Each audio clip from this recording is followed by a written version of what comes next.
बोलो सतगुरुदेव की जय। बंदी छोड़ कबीर परमेश्वर जी की जय। बंदी छोड़ गरीबदास जी महाराज जी की जय। स्वामी राम देवानंद जी गुरु महाराज जी की जय। सर्व संतों की जय, सर्व भक्तों की जय, धर्मी पुरुषों की जय, श्री काशी धाम की जय, श्री छुडानी धाम की जय, श्री करोथा धाम की जय, श्री बरवाला धाम की जय। सत साहिब। गरीब नमो नमो सतपुरुष को नमस्कार गुरु की नहीं। सुर नर मुंजन साधुआ संतों सर्वस दी नहीं। सतगुरु साहेब संत सब डंडो तुम प्रणाम। आगे पीछे मध्य हुए तिनको जा कुर्बान। नराकार निर्विषम काल जाल भयभंजनम। निर्लेपम निज निर्गुणम अकल अनुबेशुंधुनम। सोहम सुरति समाप्तम सकल समाना निर्तलय। उज्ज्वल हिरंबर हरदमम बेपरवा अथा है वार पार नहीं मज्जतम। ग्रीब जो सुमरह सिद्ध होई गणनायक गलता ना करो अनुग्रह सोई। पारस पद परवाना आदि गणेश मनाऊं गणनायक देवन देवा। चरण कमल लो लाऊं आदंत करूं सेवा। परम शक्ति संगीतम रिद्धि सिद्धिदाता सोई। अवगत गुण अतीतम सत्य पुरुष निर्मोही। जगदम्बा जगदीशम मंगल रूप मुरारी। तन मन अर्पुं शीसम भक्ति मुक्ति भंडारी। सुर नर मुनि जन ध्यावे ब्रह्मा विष्णु महेशा। शेष सहस मुख गावे पूज्य आदि गणेशा। इंद्र कुबेर सरीखा वरुण धर्म राय ध्यावे। समरथ जीवन जी का मन इच्छा फल पावे। 33 कोटि आधारा ध्यावे से 88। उतरे भव जल पारा कट है यम की फांसी। 33 कोटि आधारा ध्यावे से 88। उतरे भव जल पारा कट है यम की फांसी।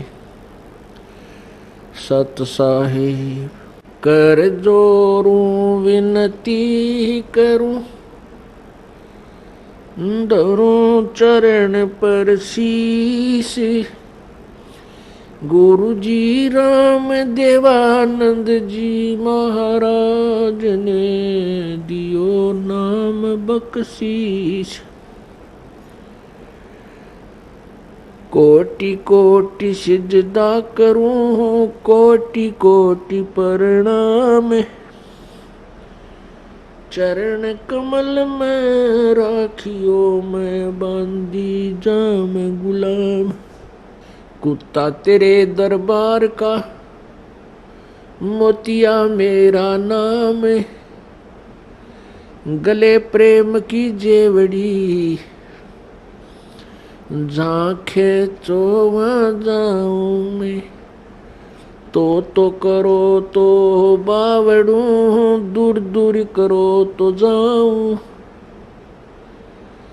जो राखो तो ही रहूं जो देवो सो खाऊं। जय इब के सतगुरु मिले सब दुख आखों रो। चरणों ऊपर शीश धरूं कहूँ जो कहनी हो। कबीर साईं मिलेंगे पूछेंगे कुशलात। आद अंत की सब कहूँ अपने दिल की बात। गुरु जी तुम ना भूलियो चाहे लाख लोग मिल जाही। हमसे तुमको बहुत है तुमसे हमको नाई। तुम्हारे विसारे क्या बने, मैं किसकी शरण में जाऊं। शिव ब्रंच मुनि नारदा, इनके हृदय न समाऊं। अब गुण किए तो बहुत किए, करत न मानी आरे। बावे बंदा बख्श दियो, बावे गर्दन उतार। अब गुण मेरे बाप जी, बख्शो गरीब निवाज। जो मैं पूत कपूत हूँ, बोर पिता को लाज। मैं अपराधी जन्म का, नक्शक बरे विकार। तुम दाता दुख भंजना, मेरी करो संभार। राम नाम रटते रहो, राम नाम रटते रहो, जब तक घट में प्राण। कब हो तो दीन दयाल के, भनक पड़ेगी कान। कबीर लूट सको तो लूटियो, राम नाम की लूटी।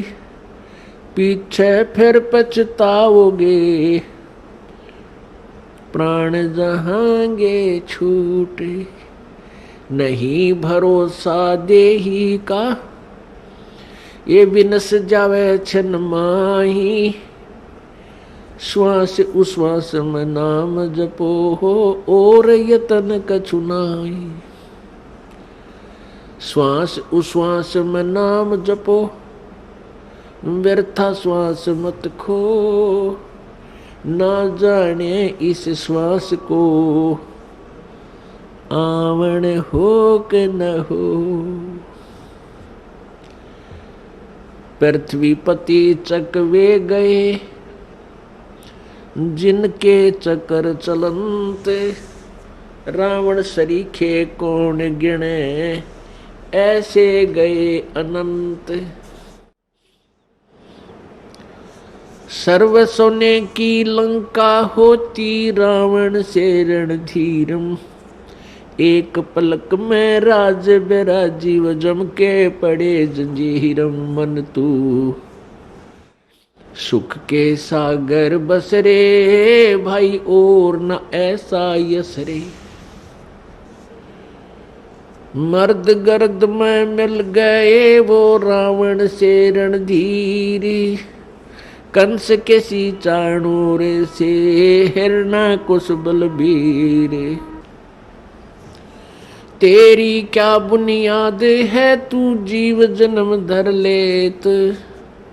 गरीबदास हरि नाम बिना, तेरा खाली रह जा खेत। परमपिता परमात्मा, सर्व सृष्टि रचनहार, कुल के मालिक, ये कबीर परमेश्वर हैं। ये वही परमात्मा हैं जो बनारस में, काशी में सन 1398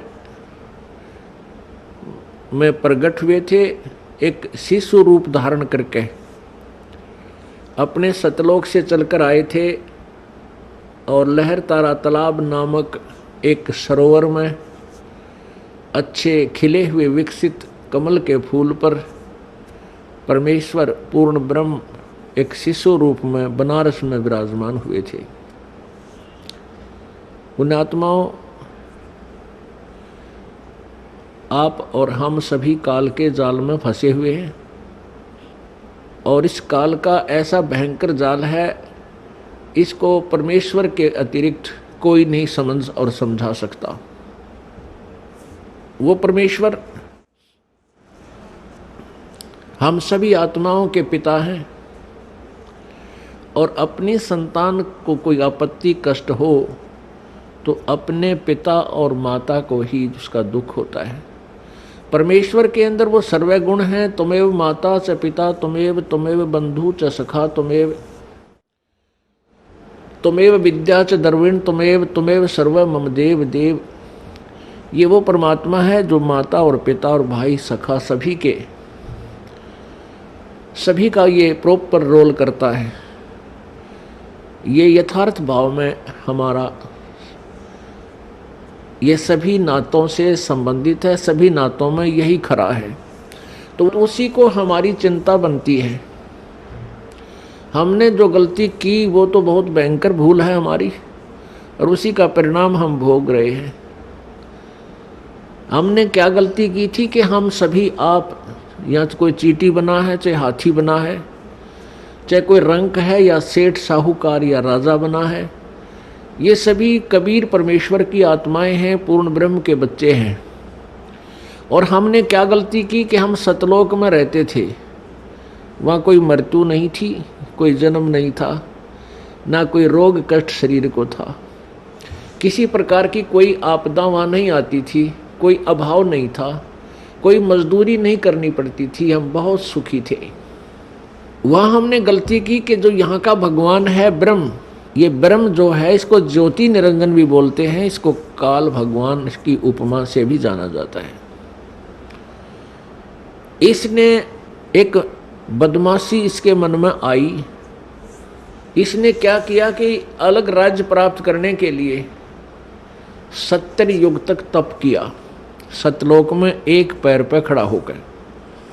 और हमने भूल क्या की, हम अपने पिता परम पिता परमेश्वर कबीर देव से मन हटाकर और इस काल भगवान को चाहने लग गए। केवल इसकी इस भक्ति को देखकर, एक पैर पर खड़ा होकर ये तपस्या कर रहा था, केवल हम इसकी इस कला पर, इस अदा पर आसक्त हो गए। और हम अपने पिता जो हमें सर्व सुख दे रहा था, ना कोई मृत्यु थी, ना किसी का बेटा मरे था, ना बेटी मरे थी, ना कोड लगे था, ना कोई किसी प्रकार की कोई आपत्ति नहीं आने देता था, उस परमात्मा को त्याग दिया क्योंकि हम सुखी गणे थे वहाँ पर। और हमें ये मालूम नहीं था कि हमें इतने कष्ट भी आ जाएंगे। अपनी नालायकी के कारण हम इस ज्योति निरंजन को चाहने लगे, और जिस परिणाम स्वरूप हम इसके जाल में फंस गए और यहाँ आ गए इसके साथ में। इसने 21 ब्रह्मांड परमात्मा से तपस्या करके प्राप्त किए। ये अलग से कहानी आपको सुनाएंगे, लेकिन यहाँ जो प्रसंग चल रहा है कि हम अपनी उस नालायकी के कारण आज इस काल के साथ आ गए। जब तक हमारे सतलोक के पुण्य थे तब तक तो इसने हमें रखा ऊपर के लोकों में, स्वर्ग महास्वर्ग में। और जब हमारे पुण्य खत्म होते चले गए, क्योंकि यहाँ का विधान है कि जैसे कर्म करेगा वैसे फल मिलेंगे, और पुण्य आपके होंगे। जब पुण्य क्षीण हो जाते हैं तो उसको ये यहाँ पृथ्वी पर पटक देता है। तो जब तक हमारे पुण्य थे, हमारी जेब में पैसे थे, हमारी कमाई थी, तो हम स्वर्ग रूपी होटल में वहाँ अपने मस्ती करते रहे, भगवान याद नहीं आया। और जब हम पटक दिए पृथ्वी पर, कोई कुत्ता बनाया, कोई गधा बनाया, कोई कुतिया बनाई, कोई गधी बनाई, कोई शेर, कोई पशु पक्षी जीव जंतु बनाकर यहाँ डाल दिए। और जिनके कुछ पुण्य फिर भी शेष रहे उनको मानव शरीर दिया। मानव शरीर के अंदर आप देख रहे हो कोई भी प्राणी सुखी नहीं है। मानव शरीर तो हम सबसे उत्तम मानते हैं, अन्य प्राणियों का तो आप एस्टीमेट लगा लेना वो कितने सुखी होंगे, कुत्ते गधे सुअर। मानव शरीर में भी आप और हम बिल्कुल सुखी नहीं हैं। अब हम झूठे सुख को सुख मान बैठे। परमेश्वर कहते हैं झूठे सुख को सुख कहे ये मान रहा मन मोदे, ये सकल चबीना काल कहा कुछ मुख में कुछ गोद। इस काल भगवान को श्राप लग गया, एक श्राप लगा हुआ है परमेश्वर की ओर से। इसने वहां एक भयंकर गलती की थी, जिसके परिणाम स्वरूप इस काल को श्राप लगा हुआ है 1 लाख मानव शरीरधारी प्राणियों का नित आहार करने का। मानव शरीरधारी प्राणियों का 1 लाख का प्रतिदिन ये ग्रास करता है, आहार करता है, खाता है। इसके लिए इसने हम सभी को यहाँ रोक रखा है, जैसे कसाई बकरे पालता है। अब पुण्यात्माओं, ये परमेश्वर कबीर जी द्वारा दिया गया ये ज्ञान है, ये दास आपको व्याख्या कर रहा है और ये परमात्मा का बताया हुआ है। इस पर बहुत गहराई से सोचना, इसको केवल एक कथा मत समझना। ये 100% सत्य, ये सत्य कथा है, केवल इसको दंत कथा मत मान लेना। जितना भी आप इस ज्ञान को समझते चले जाओगे, उतना ही आप गहराई से चिंतन करने में को विवश हो जाओगे। अब जैसे कसाई बकरे पालता है, उन बकरों के लिए वो बहुत व्यवस्था करता है, उनको चारा चराता है, उनको पानी पिलाता है, गर्मी सर्दी से बचाता है, उसके ऊपर कोई छान डाल देता है, कोई शेड बनाता है। तो अबोध बकरे बकरियां उस कसाई को अपना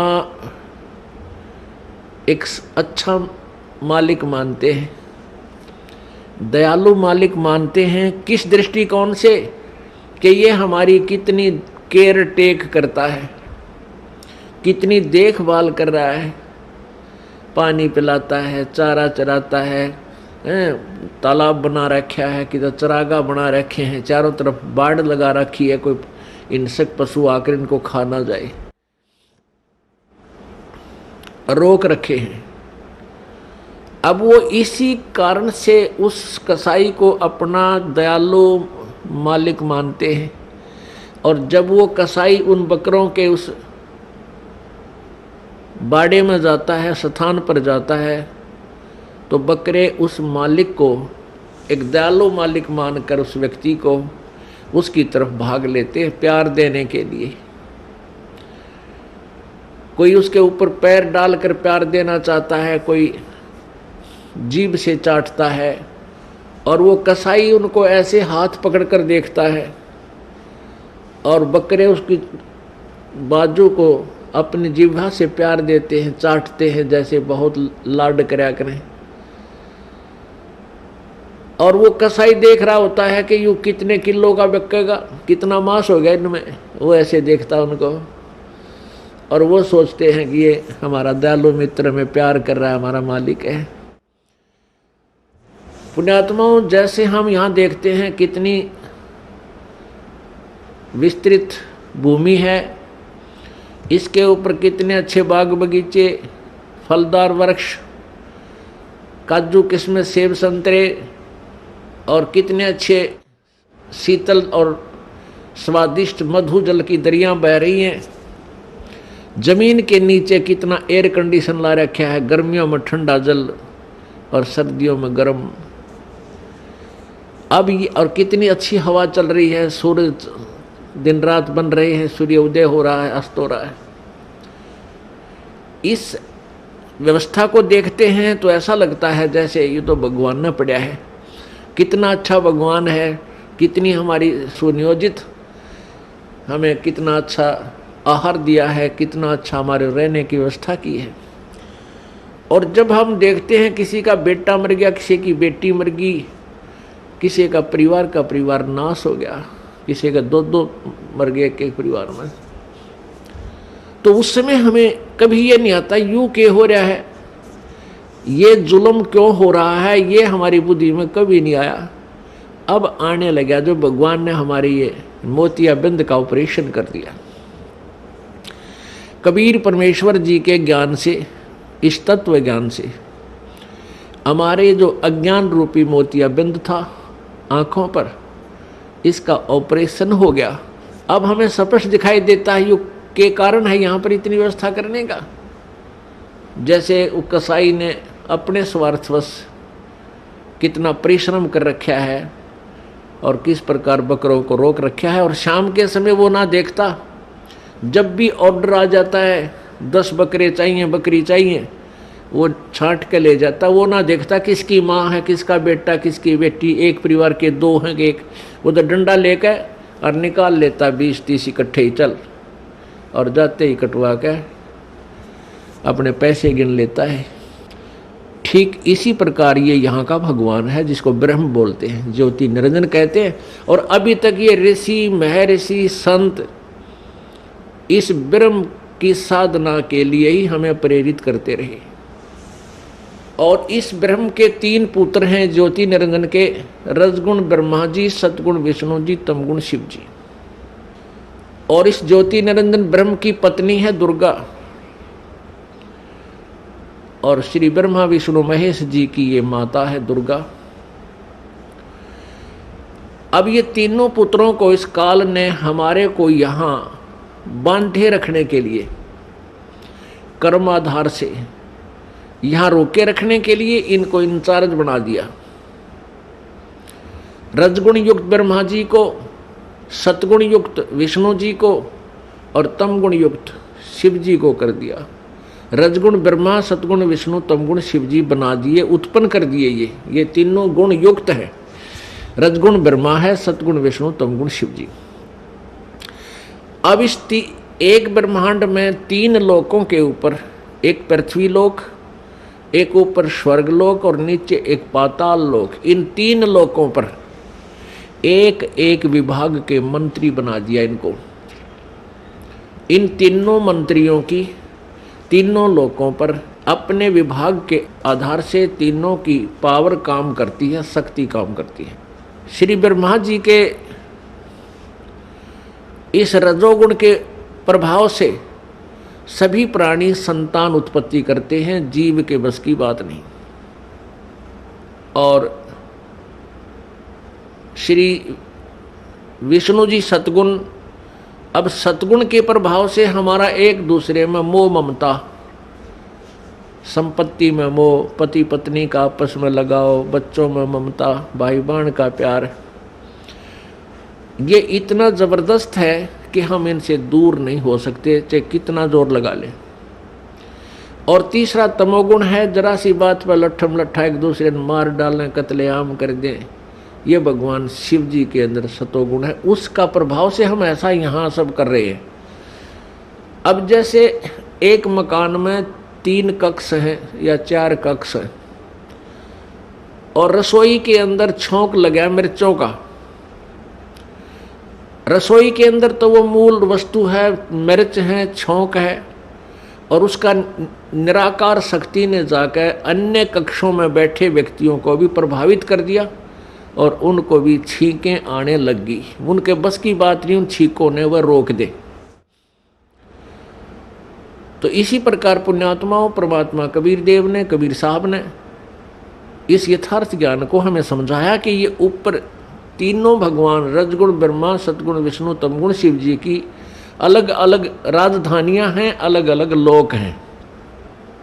वो अपनी राजधानी में बैठकर, अपने लोक में बैठ करके वहाँ से सबको कंट्रोल करते हैं, और उनके शरीर से निकल रही वो निराकार शक्ति, जैसे ब्रह्मा जी से रजगुण शक्ति और विष्णु जी से सतगुण और शिव जी से तमगुण, वो शक्ति, वो जैसे छौंक वाली निराकार जो प्रभाव शक्ति, उनकी वो आकर के हम सभी 3 लोक के प्राणियों पर अपने हिसाब से प्रभावित किए हुए। हमारे बस की बात नहीं, ये जीव के बस की बात नहीं। इसके लिए ये ऐसा क्यों किया है कि काल को 1 लाख मानव शरीरधारी प्राणी प्रतिदिन खाने को चाहिए, और उसके कारण हम यहाँ संतान उत्पत्ति करते हैं। प्रत्येक प्राणी संतान उत्पत्ति करता है, और फिर ममता आपस में, आपने देखी होगी बंदरिया अपने बच्चे को सीने से लगाए फिरती है। चिड़िया देखी होगी आपने, ये पक्षी देखे हैं, अपने मुख में आहार लाते हैं कहीं से और घोंसले में बैठे अपने बच्चों को आकर खिलाते हैं। आप बाद में खाते हैं, पहले उनको छिकाकर फिर जाते हैं। कितना प्यार है। वो बच्चे कौन से उनके बुढ़ापे में उंगली पकड़ेंगे उन पक्षियों की। चल हम तने सोचा मैं एक बार बुढ़ापे में सेवा कर देंगे। बच्चे इसलिए हम पैदा कर रहे हैं, इनको इसलिए पाल रहे हैं, नहीं। बुढ़ापे में तो परमात्मा की भक्ति ही हमें सहारा देगी, तब जब वह बात बनेगी। अरे कलयुग के पुत्र तय तो अपने बेराजी सी सेवा करेंगे और कैसी कर रहे हैं ये आपको खूब विदित है। तो ये सब कारण क्या है? काल ने हमें यहाँ बाई फोर्स और धोखा देकर हमें यहाँ पर रखा हुआ है। अब ये कितना सुंदर शरीर हमें नजर आता है अपने शरीर की रक्षा के लिए, इसमें कोई बीमारी हो जाए या सर्दी से बचाने के लिए कितनी व्यवस्था करते हैं, और इसको बनाए रखने के लिए, जीवित रखने के लिए, इसी के लिए हम सारा दिन लगे रहें पेट भरने की खातिर। और ये क्या है? ये काल का सुनियोजित एक जाल है, षड्यंत्र है। उसके द्वारा दिया गया हमारे को मिट्टी का खिलौना है। बेटा और बेटी ये मिट्टी के खिलौने बनाकर हमारे को दे दिए और हम इनको अपना इन्हीं में उलझे हुए हैं। कल को पुत्र की मृत्यु हो जाती है, अपने हाथों फूंक आते हैं, राख बन जाती है, उसकी शकल सूरत भी पहचान में नहीं आती है, कौन था कहाँ गया। तो ये धोखा नहीं तो क्या है? ठीक है, पुत्र नाम रहे, हम खुश रहते हैं, लेकिन ये हो रहा है, सबको मालूम है। पुत्री मर जाती है, पत्नी मर जाती है, पति मर जाता है, माता पिता की मृत्यु होती है, कहाँ गए? वो राख बन जाती है। तो ये कैसा हमारे साथ धोखा किया इसने?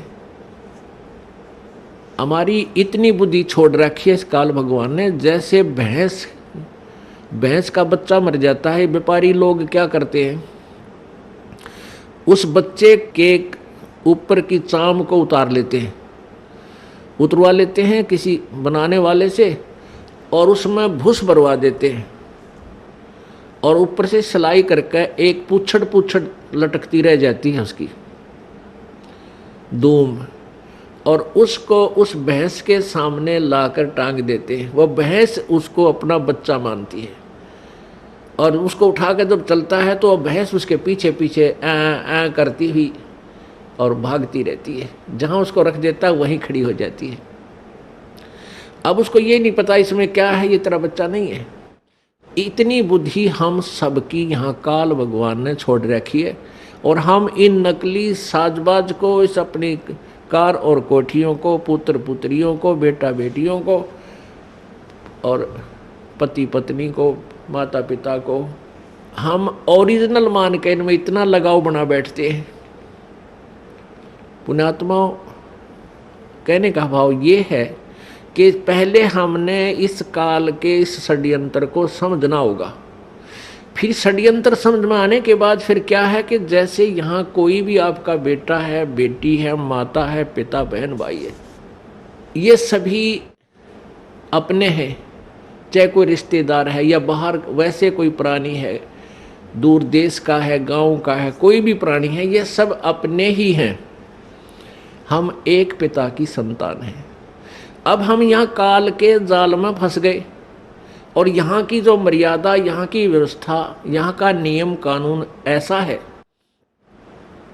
तो फिर हमने अपने बच्चों को, भाइयों को, बहनों को, मित्रों को, जो भी हमारे संपर्क में आवे, उनको सबसे बड़ा उनका उपकार ये है कि उनको इस काल के जाल से परिचित करावें।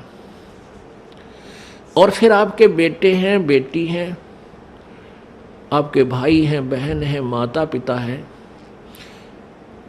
इनकी हमने सेवा करनी है। इनका जैसे भी हमारा इनको रोल है, इनके प्रति जो कर्तव्य है, वो हमने भगवान से डर कर उसको पूरा भी करना है, क्योंकि ये सभी परमात्मा के बच्चे हैं और यहाँ सभी दुखी हैं।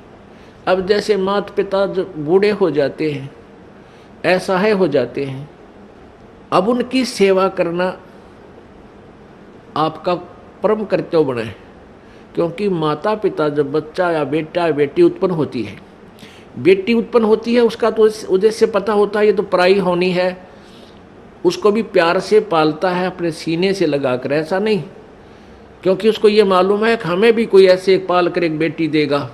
और उसका मुख्य उद्देश्य बेटे के ऊपर रहता है कि बेटा बड़ा होगा, पुत्रवधू आवेगी और हम बूढ़े हो जाएंगे, हमें हमारी सेवा करेंगे, हैं, हमें बैठों को खाना देंगे, उंगली पकड़ कर इधर उधर हमें ले जाया करेंगे।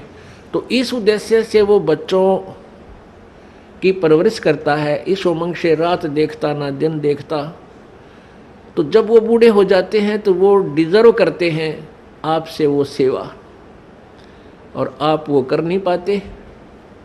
क्यों नहीं कर पाते? क्योंकि आपको ये नहीं मालूम कि हम यहाँ भयंकर जाल में फंसे हुए हैं, और परमात्मा ने जो हमें यहाँ कर्तव्य दिया है उसको ना निभाकर भी हम दोषी बन रहे हैं, पाप के भागी बन रहे हैं, और काल तो हमसे पाप करवाता रहता है ताकि ये मेरे जाल में फंसे रहें।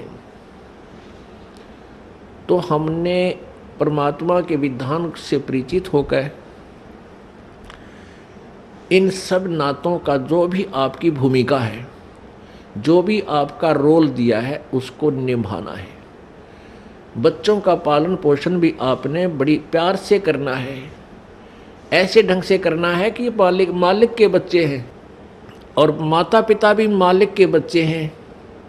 आपकी ड्यूटी है बुढ़ापे में इनकी सेवा करना, इनको प्यार दे। बूढ़ा आदमी प्यार का भूखा होता है, प्यार तो बोल पड़े बस उसने, वो भूखा भी रह जाएगा। उसको पता है कि तेरी स्टेज ऐसी होगी, जो मिल जाए वो खा ले, चुप करके नखरे मत करे। और नहीं करते हैं जो समझदार होते हैं, तो उनको प्यार से बोल पड़ो, इतना ही काफ़ी होता है। कोई वस्तु की चाह करते हैं तो तुरंत हाँ अवश्य करेंगे, माता पिताजी अभी करते हैं, चाहे 2 दिन लेट भी हो जाए पर बोला राजी, इतने में खुश हो जाया करें। और जब बच्चे हैं आपके, तो बच्चों का भी आपने पालन पोषण करना इस दृष्टिकोण से चाहिए कि तेरे ये भगवान के बालक हैं, उस सच्चे मालिक के बच्चे हैं, और हमारी ड्यूटी दे दी, हम इनके सेवक हैं। जैसे एक नौकरानी रखी जाती है, घर पे नौकरानी रखी जाती है, और उसकी ड्यूटी लगा दी कि इस पुत्र की या पुत्री की, बेटा और बेटी है मेरी, उस मालिक ने नौकर रख ली और इनकी ड्यूटी लगा दी, उनका पैसा दे दिया कि ये इनका सामान है, इसको खाना खिलाना है, कपड़े पहनाने हैं, इस प्रकार इनको नहलाना धोना है, और स्कूल छोड़ के आना है, विद्यालय ले जाना है और लाना है। अब वो बहन, वो नौकरानी या नौकर उस मालिक के बच्चे जान के उन बच्चों की अपने बच्चों से भी ज़्यादा केयर टेक करता है। और जब उसको निकाल दिया जाता है, नौकरी से निकाल दिया जाता है, तो मुड़ के नहीं देखता फिर उन बच्चों की तरफ। और जब तक वो नौकर रहता है, उनकी सेवा की ड्यूटी है, वो बहुत चिंतित रहता है कि मालिक गुस्सा ना हो जा, इनकी कोई सेवा में फर्क रह जा, कोई कमी ना आ जा, त्रुटि ना रहे। एक समय ये दास सर्विस करता था जब जेई की पोस्ट पे, जहाँ हमारा कार्यालय था उससे 2 मकान छोड़कर एक बड़े साहूकार सेठ का मकान था। उसकी एक बेटी थी, वो ज़्यादा से ज़्यादा 8-7 वर्ष की होगी, पहली या द्वितीय कक्षा में वो पढ़ती थी। और उस लड़की का विद्यालय वहाँ से ज़्यादा 1000 फुट होगा, 1000-1500 फुट की दूरी पर था। तो उस मालिक ने उस बेटी के लिए कोई साधन नहीं लगा रखा था, कोई रिक्शा वगैरह नहीं ला रखी थी, थोड़ी दूरी पर था। उस नौकरानी से कह रखा था कि आप इसको सुबह छोड़ आना, नवा धवा के, कपड़े ड्रेस बना के, और जब इसकी छुट्टी हो ले आना। वो उसको ऐसे ही प्रतिदिन लेकर जाती थी और छुट्टी होते ही उसको ले आती थी, पैदल ही लाती थी। गर्मियों के दिन, ये मई का महीना, उसने एक छोटी सी छाता ले रखा उस नौकरानी ने, स्वयं तो धूप में, और उस छोटी सी बच्ची के ऊपर छाता लिए हुए, और वो धूप में आ रही है, उस बच्ची पर, मालिक की बेटी पर छाता किए हुए है और लेकर आ रही है। यानी इतनी सेवा, इतनी अपने पंचुअल थी अपनी सेवा में। और जब उसको नौकरी से निकाल दिया, फिर उसने उधर झांक कर भी नहीं देखा कि मेरी ड्यूटी अभी तक थी और इतना कर्तव्य था, ये मैंने ठीक निभाया। तो पुण्यात्माओं, इसी प्रकार आपके बच्चे हैं, बेटा बेटी हैं, ये प्रभु के बच्चे हैं, आपको इनका सेवक लगा रखा है। इस दृष्टिकोण से इनका पूरा कर्तव्य करो। अपने कर्तव्य कर्म को करते हुए प्रभु की याद भूल नहीं पड़नी चाहिए।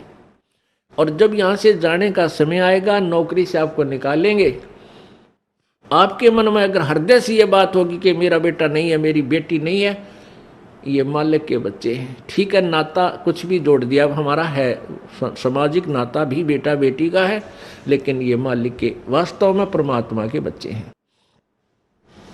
और जब हम चलेंगे यहाँ से छोड़कर, तो हमारी ममता इनमें नहीं हो सकती। यदि हम इस ज्ञान आधार से सोचेंगे और यदि हम उस पशु की तरह उस पुतले को अपना माने बैठे रहेंगे, तो धक्के उसके पीछे पीछे धक्के खाते ही रहेंगे। मान ले आपकी मृत्यु होने लगी, ये आध्यात्मिक तत्व ज्ञान है पुण्यात्माओं, जो तुमने यहाँ से पीछा छुटवाना है।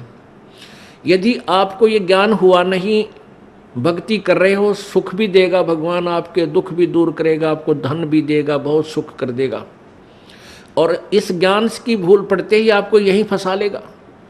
आपकी मृत्यु होने लगी, आपके पास कोई बेटा या बेटी आकर रोने लग जाएगा, आपकी ममता उसके उधर फंस जाएगी, क्या होगा मेरे बच्चे का, कौन संभालेगा इसको। और फिर मृत्यु होगी तो आपकी आस्था उस बेटा या बेटी में रह गई। मृत्यु होकर के फिर वहीं कुतिया आकर बन जा मनमाने उसी गली में, या कुत्ता बन गया, उड़े सैर सपट्टे करता रहेगा। फिर बेटे भी ना मिलने, ना बेटियां दौड़ बैठ सकता। एक परिवार ने खीर बनाई थी, खीर का पात्र था, उसमें सर्फ पड़ गया, पड़ते ही वो मर गया, अंदर बैठ गया नीचे। वहाँ उनकी एक पालतू कुत्ती थी, मतलब जैसे वह वैसे पाली हुई नहीं थी, गली में घूमती फिरती, आ जाती, बैठ जाती, उसको रोटी राटी डाल देती, वो वहाँ बैठ जाती थी। तो उसने क्या किया, वो सारी खीर पंजे के साथ खिंडा दी, वह डाल दी, नीचे डाल दी। उधर से घरवाला ने देखा कि इसने तो भाई कमाल कर दिया, आज तक ये ऐसी गलती नहीं करती थी, आज तक इसने बड़े बड़ाए भोजन का नाश कर दिया। उसका तुम्हारा लठ, वह तो गई ट्या ट्या करती। फिर वो खीर को संभालने लगे, बाहर नीचे पड़ी थी, वो तो पड़ी थी, अंदर झांक कर देखा उसमें कितनी बच रही है, उसमें काला सांप सर्प अंदर पड़ा। और फिर उस पूरे परिवार ने खुशी मनाई को हो, इस कुतिया ने तो हमारा परिवार बचा दिया। फिर उसने ल्याओ पकड़ कर वो आगे न बाजा के उधर लठ लाग गया। फिर किसी से पूछा, भाई ये कोई वैसे ही कोई मौत होती है? एक व्यक्ति आ गया जो थोड़ी बहुत भविष्य की या बैक की जाने था, उससे पूछने लग गया कि ये क्या कारण है, इसने आदमी भी नहीं कर सकता ऐसा काम कर दिया इस कुतिया ने। तो उसने बताया तेरी दादी थी या तेरी दादी थी पहले हैं, और इसकी आस्था भैया मरन लगे जब थारे में रहेगी या कुतिया बन गई। और अच्छी पुण्यात्मा थी, पहले भी दयालु थी, और जो तुरंत मनुष्य जोनी से पशु जोनी माता है उसमें थोड़ी बहुत लक्षण अच्छे होते हैं। जैसे कई कुत्ते हैं बड़े समझदार, मनुष्यों की तरह ही सारे काम कर देते हैं, वो तुरंत मनुष्य जोनी से आए हुए होते हैं। तो पुण्यात्मा फिर आप वहाँ कुत्ते बन का बैठोगे। तो अध्यात्म, यदि आपने इस विद्यालय में प्रवेश पाया है, पहले इसका उद्देश्य समझ लेना। इस विद्यालय का उद्देश्य है आपका यहाँ जन्म मृत्यु से सदा के लिए झंझट छुटवा देना और सतलोक में वहाँ भेज देना, जहाँ कभी दुख नहीं, कभी मृत्यु नहीं, कोई रोग नहीं, कोई कोढ़ नहीं, कोई आपदा नहीं आती, किसी चीज का अभाव नहीं, जहां हम पहले रहते थे। अब जब तक आप मालिक के चरणों में रहोगे तो यहाँ का सुख तो आपको मिलेगा। आपके भाग्य में ना होगा तो भी दाता आपको देगा। ये दयालु है, ये समर्थ है, इसके पास फुल पावर है। और फिर आपकी मृत्यु तो होगी, क्योंकि यहाँ तो कोई रह ही नहीं सकता। इस मिट्टी के खिलौनों में कितने दिन रह सकता है? हजार हजार वर्ष तक भी रह जीवित रह कर देख लिया ऋषियों ने अपनी अटकलों से, आखिर में फिर मृत्यु हुई। यहाँ तो मृत्यु होगी। वो दिन तो डेफिनेटली आओगा जिस दिन आपने यहाँ छोड़ना ही पड़ेगा, चाहे कितना काम रह रहा हो। आज जो स्थिति आपकी है, यदि आप इसको अभी से सेट करके चलोगे कि परमात्मा आपकी इच्छा कभी ले चलियो, यदि आपने मोक्ष उद्देश्य रखना है, उसमें फिर अग्रम अग्रम नहीं रखनी कि यो काम रह गया, ऐसा नहीं हुआ, भगवान इतना और हो जाता फिर काम बढ़े, नहीं। चाहे कभी कहे परमात्मा, चालन की तैयारी करनी पड़ेगी आपने। तो आपने यहाँ से तो जाना ही पड़ेगा। यदि आप श्रद्धा नहीं हटाओगे, यहाँ से आस्था नहीं हटाओगे, तो भी मृत्यु होगी, तो यहीं आ जाओगे। इस ज्ञान को आधार बना के और परमात्मा को साक्षी रख के जब भी चालन की तैयारी आवे, किसी समय आ जा, सहर्ष चल पड़े कि कभी ना कभी तो पीछा यहाँ से छुटवाना ही पड़ेगा। मान लीजिए आप परमात्मा के मार्ग पर लगे हुए हो और आपके साथ कोई ऐसी घटना, वैसे तो मालिक घटना नहीं देता जल्दी सी, वो भी आपकी कोई त्रुटि होगी या परमात्मा की कोई और रजा होगी, उसमें वो आपके हित में ही होगी। जैसे जिसको हम अकाल मौत कहते हैं, तो यहाँ पहले तो अकाल मौत आपकी होगी नहीं, और होगी तो घनी आपके ऊपर मेहर होगी, कोई विशेष कृपा होगी, या आपका नाम टूट चुका हो। प्रथम तो अकाल मृत्यु होगी नहीं इस मालिक के चरणों माने के बाद। इसके हाथ में है मासा घटे ना चल बढ़े, विधना लिखे जो लेख, और साचा सतगुरु मेट कर ऊपर मार दे मेघ। ये वो परमात्मा है जिस लिखे हुए लेख को, प्रारब्ध को कोई भी चेंज नहीं कर सकता। ये परमेश्वर कबीर देव उसको चेंज कर सकता, उस भाग्य को बदल सकता है। तो ये तो उसके साथ होगा जो हृदय से, तन मन धन से कोई मर्यादा भंग नहीं करता है, प्रभु के चरणों में लगा हुआ है। और दूसरे जो परमात्मा के चरणों में लगे हुए हैं और परमात्मा की कुछ और रजा है कि कई कारण हो जाते हैं पुण्यात्माओं, तो उसको ऐसे अकाल मौत, वो स्वयं ही अकाल मौत मृत्यु करेगा उसकी, और तुरंत ही उसको दूसरा जीवन देकर पार करेगा। वो उसने अपनी आत्मा को देखना है।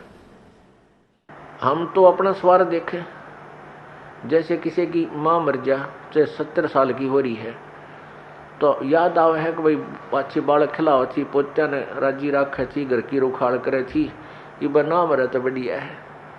तो हम तो अपने स्वार्थ ने कर रहे हैं। जय उस माता जी का हो जा बीमारी, कोई रोग हो जा, 10 लाख जा, खाट पे लेट जाओ, तो हफ्ते अंदर हाथ जोड़ लेंगे सारे, है भगवान माँ की माटी उसंगवा ले, परमात्मा इसने उठा दे।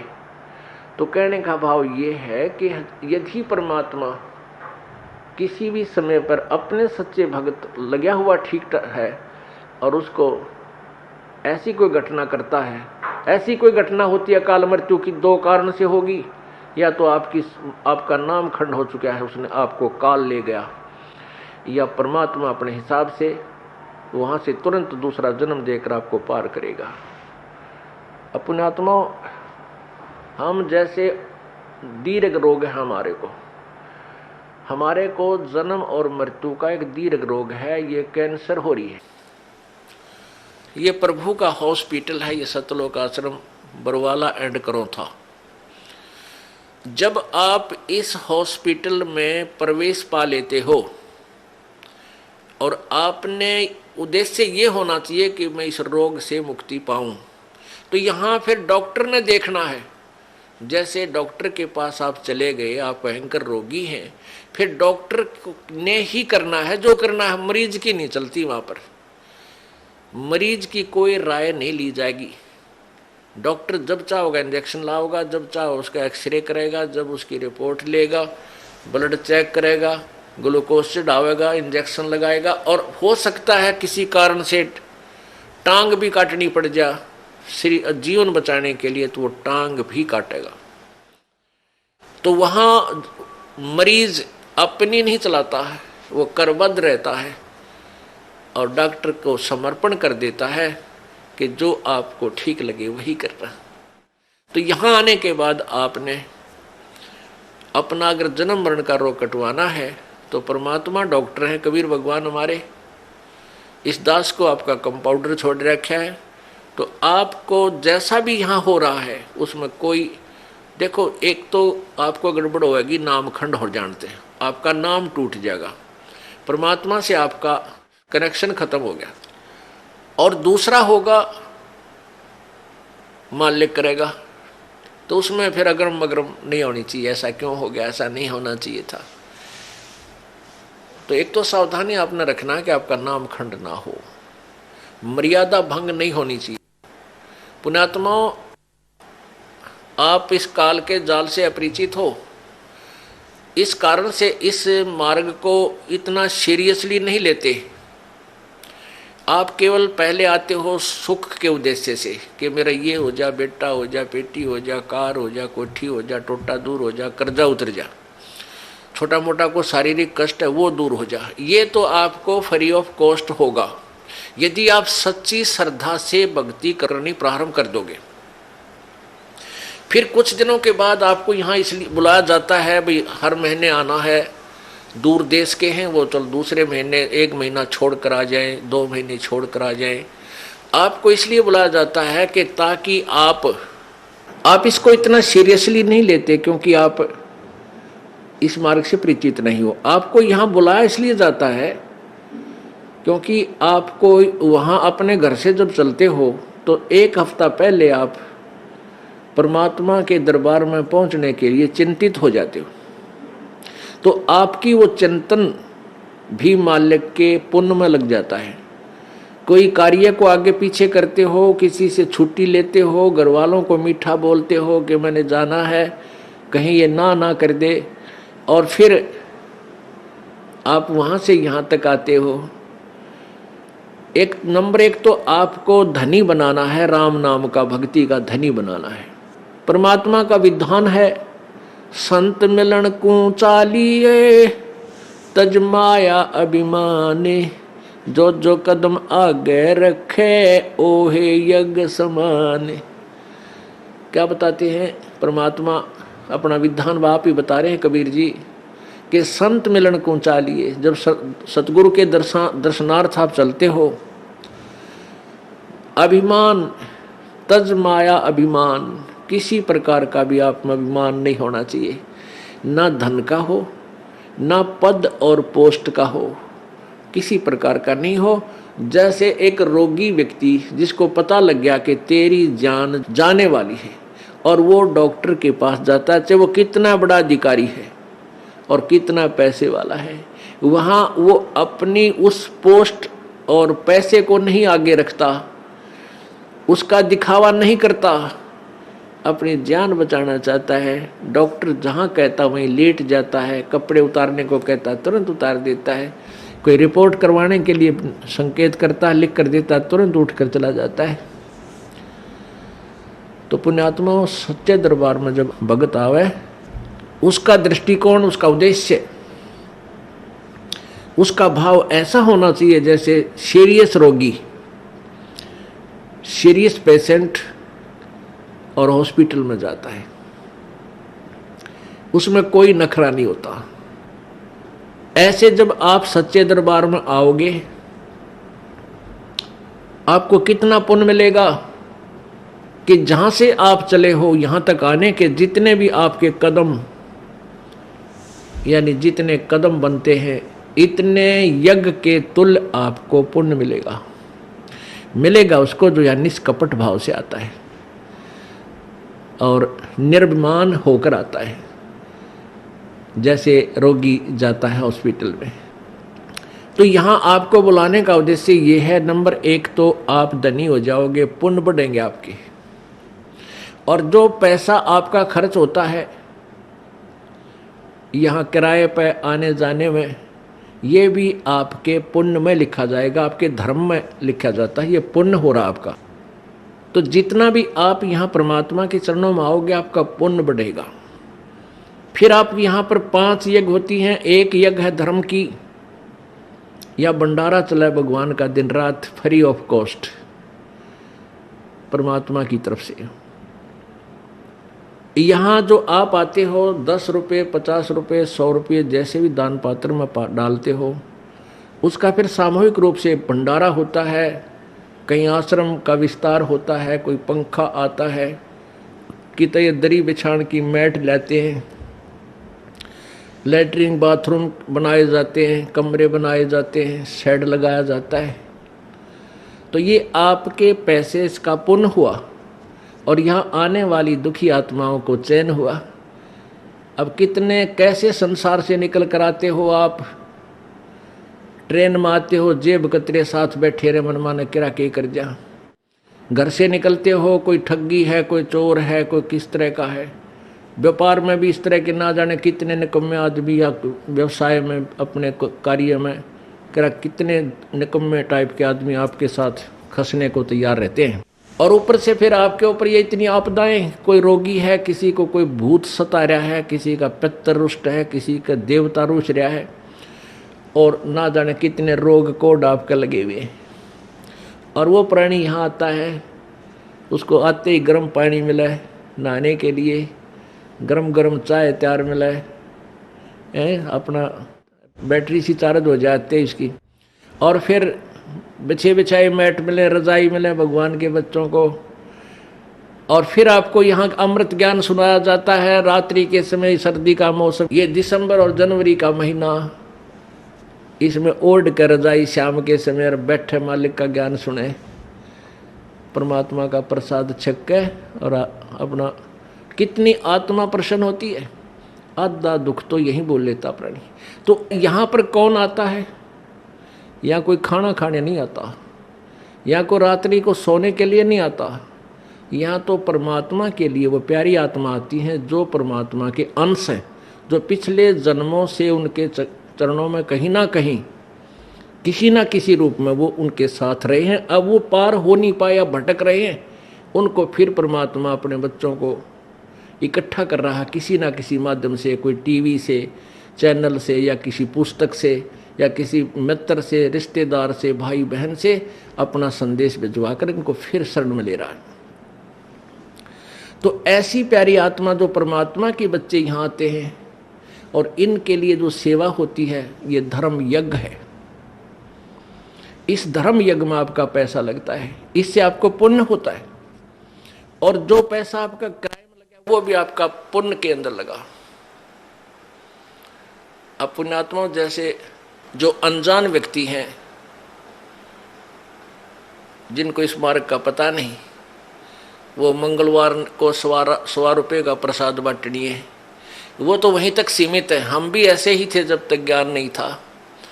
मंगलवार के दिन 100 रुपये का प्रसाद बांटा करते, घने उमंग भर जाती तो 5.25 का बांट देते, बहुत खुशी होती। तो ना तो उसने बहुत बड़ा पुण्य मान लेते थे।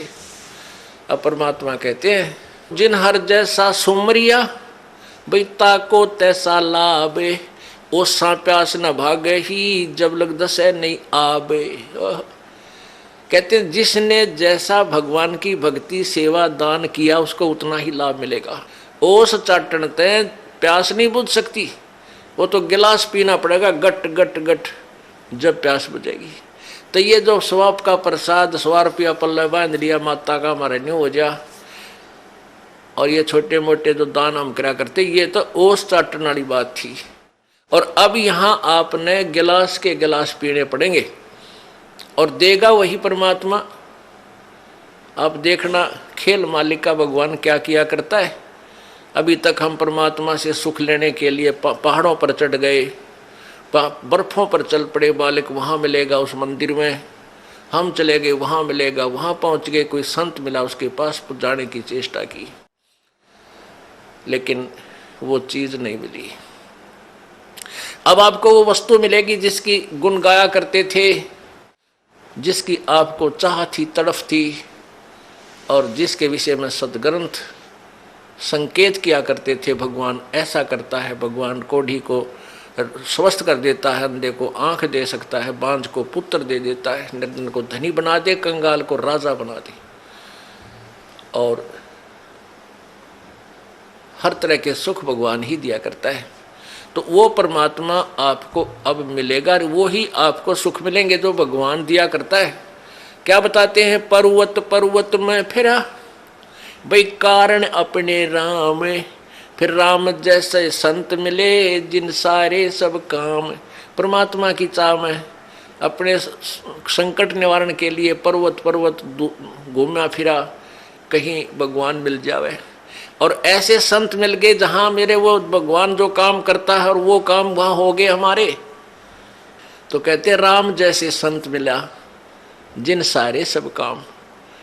तो पुण्यात्मा यहाँ आपको वो सुख होंगे आप सोच नहीं सकते, क्योंकि हम भगवान इतनी तो समझते हैं कि भगवान हमें सर्व सुख दे सकता है, लेकिन वो हो कहीं से नहीं रहे थे। अब आपको यहाँ से वो सुख होंगे जो आप सोच नहीं सकते कि ऐसा क्या भगवान वर्तमान में भी कर रहा है। तो ऐसे संत मिले तो हमें वो सुख हुए। परमात्मा जैसे ही संत मिले जो परमात्मा सुख देता है, तो आपको इस दास के माध्यम से कबीर भगवान परमेश्वर जी आपको वो सुख देंगे जो भगवान दिया करता है, क्योंकि वो पूर्ण परमात्मा है। जो ऐसे व्यक्ति हैं जो इस तत्व ज्ञान से परिचित नहीं है, वो क्या कहते हैं, क्या सोचते हैं कि भी तुम जाते हो, महीने में 2 बार जाते हो, महीने में 1 बार जाते हो, किराया भी लगता है, काम भी आपका, कार्य भी आप छोड़कर जाते हो, तुम क्यों अपना नुकसान कर रहे हो। पुण्यात्माओं, अब उनको तो ज्ञान नहीं इस बात का, वो तो बालक है, अनजान है। जैसे एक कोई शहर का बाबू था, शहर में ही, बड़े शहर में वो पला, वहीं जन्मा पला बड़ा हुआ, नौकरी योग्य हुआ, उसकी नौकरी, उसकी सर्विस लगी रूरल क्षेत्र में, गांव में, और वो अपनी ड्यूटी ज्वाइन करने के लिए गांव में कार्यवर्ष जा रहा था। वहां पर एक खेत में किसान हल जोत रहा था बैलों से और गेहूं बीज रहा था। अब उस शहर के बाबूजी ने तो वो गेहूं अपने घर में देखे थे और एक ठेके में, एक टैंकी में, उसमें से माँ निकाल कर देती थी, नौकरानी आटा पिसवा लाती थी और माता बना के भोजन दे देती थी। वो बाबूजी खा के और बड़ा हो गया था। उसने ये नहीं पता था ये गेहूं कैसे उत्पन्न होता है, कैसे बनता है। और जैसा भी अपना व्यवहारिक ज्ञान उसको था कि भी गेहूं की बड़ा अभाव है अपने भारत में और इसको बर्बाद नहीं करना चाहिए, बड़े संभाल के रखना चाहिए, क्योंकि वैसे माता पिता भी कहते हैं भाई अन्न को बर्बाद नहीं करना चाहिए, बड़ा ये जीवन दाता है। तो वो भी भावना उसमें थी। उसने क्या देखा कि किसान एक थैले में कणक गाल के, गेहूं डाल के, और एक पाइप के द्वारा बैलों के पीछे हल पर लगे हुए उस पाइप में से और मिट्टी में वो गेहूं डाल रहा है, मिट्टी में डाल रहा है खेतों में। और कुछ गेहूं अलग रखे हैं जिनको दूसरी ट्रेन में वो उठाएगा। तो उसने देखा कि ये आदमी के क्या मिट्टी में क्या डाल रहा है। उसने देखा गेहूं रखे हैं, ये गेहूं ही बीज रहा है। तो उस किसान से कि मुट्ठी से भी उसने देखा गेहूं डालता, उसको पक्का हो गया कि ये आदमी मूर्ख है जो ऐसी बढ़िया वस्तु, खाने की वस्तु, अन्न, गेहूं को और मिट्टी में डालने लग रहा। अच्छा पागल। अब उसको उस बाबूजी ने कहा उस गेहूं बीजने वाले हाली से, किसान से, कि भैया एक बार रोकना। अब किसान ने सोचा भाई शहर का आदमी दिखा है, कोई रास्ता पूछता होगा। उसने बैल खड़े कर लिए, रोक दिया हाल। हाँ बाबूजी बताओ क्या काम है। तो बाबूजी ने बोला अरे तू मूर्ख है क्या। वो शहर वाला बाबू बोला अरे किसान तू पागल है क्या, इस गेहूं को बर्बाद कर रहा है, ये तो बहुत संभाल के रखने का है। ला गया लेक्चर देन जिसा उसने बेरा था बॉडी पीरियड ने। अब वो किसान ने सोचा यो कितना है क्या बंदर, इसने यो मन ने मुझे शिक्षा देने लग रहा है उल्लू।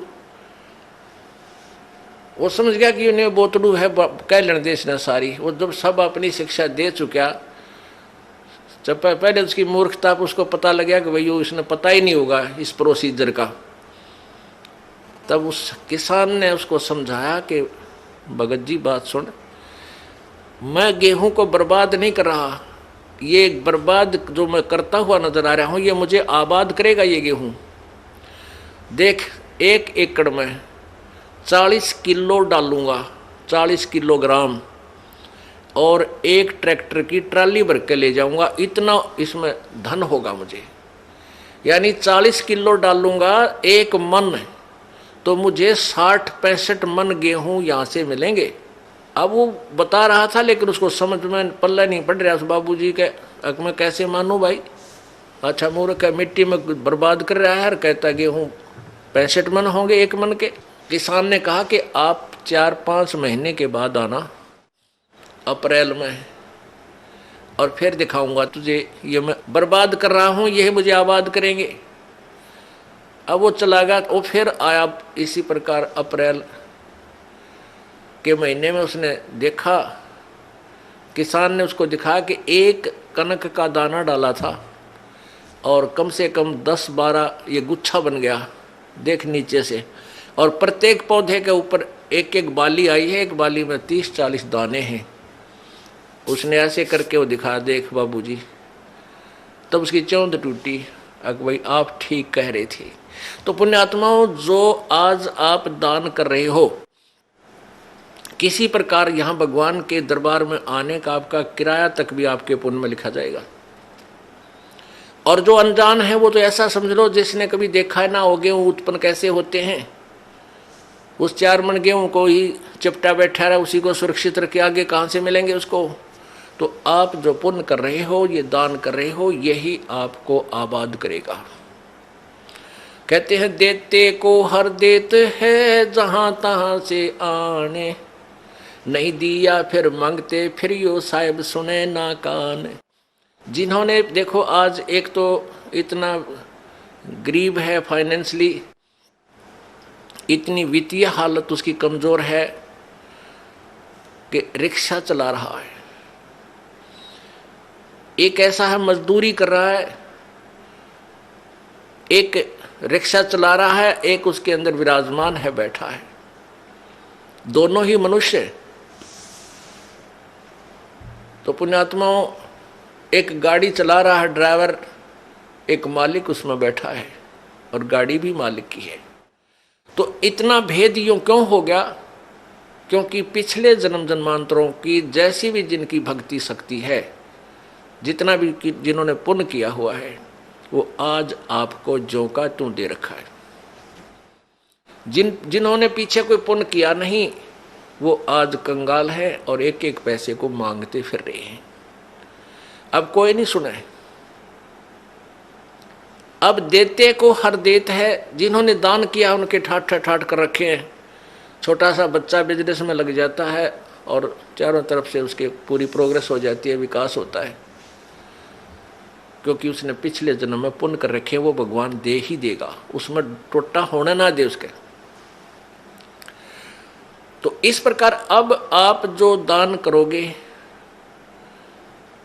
प्रथम तो आप इस बात से परिचित हो जाओगे कि अब जो दान करोगे उसका बेनिफिट केवल अगले जन्म में लेने की चाह मत रखना।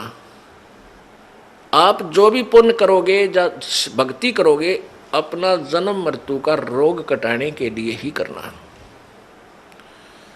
फिर रही बात आपको यहाँ की सुविधाएं, ये तो अपने आप मिलेंगी।